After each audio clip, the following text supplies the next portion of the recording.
Сәлем, менің оқырмандарым, көбіңіз маған тіркелмей көреді екенсіздер. Каналыма тіркеліп дамуына өз үлестеріңізді қоса кетіңіздерші. Бір-бірін тілсіз түсініп сөз байласқан қыз бен жігіт. Ерте заманда үш жігіт ұзақ жолдан келе жатып, таң алдында көшіп кеткен үйдің жұртына келіп тоқтайды.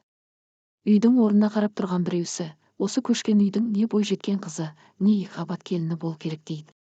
Бұлар көш сүрлеуімен келе жатып, үйдің керегесін керіп, шаңырағын көтеріп, оқ шаншып жатқан жаңа қоныстанушыларға кездеседі. Әлгі жігіт айтқандай 17-18 жас шамасындағы бойжеткен қыз әке-шешесіне көмектесіп жүр екен. Жолаушылар бір-біріне қарап, сапарлас жігіттің тапқырлығын әңгіме етіп, бойжеткен қызы бар екенін қалай білдің деп сұрайды.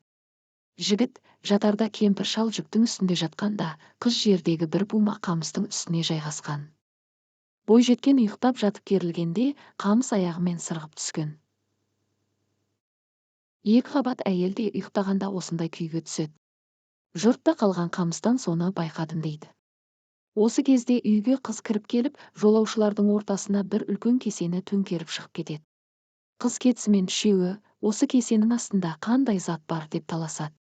Біреуі тұрып, мұның ішінде ақ зат бар десе, екіншісі жоқ, мұның астындағы қызыл зат дейді. Алғашқы білгір жігіт олай болса қызыл анар болды ғой деп кесені көтеріп көрсе, шынында бұзылмаған анар екен.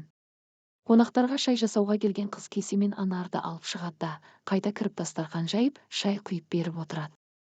Қызға қарама қарсы бөстек үстінде отырған тапқыр жігіт оған көз сала сақалын сипап, тарамдай береді. Мұны байқап отырған бойжеткен жігітке қарап шашын сипайды. Жолаушы жігіт енді өзі отырған астындағы бөстектің жүнін сыпыра сипайды. Сонда қыз жігітке көзін жұмып, тілінің ұшын жылт еткізеді. Ұйқыға кеткен жолаушылар мен үй иелері таңертең төсектерінен тұрса, сақалды жігіт пен қыздың қол ұстасып бірге кеткенін аңғарады. Соңынан білсе, қыз бен жігіттің ымдасуы арқылы бір-бірімен түсінісуі мынадай болған екен.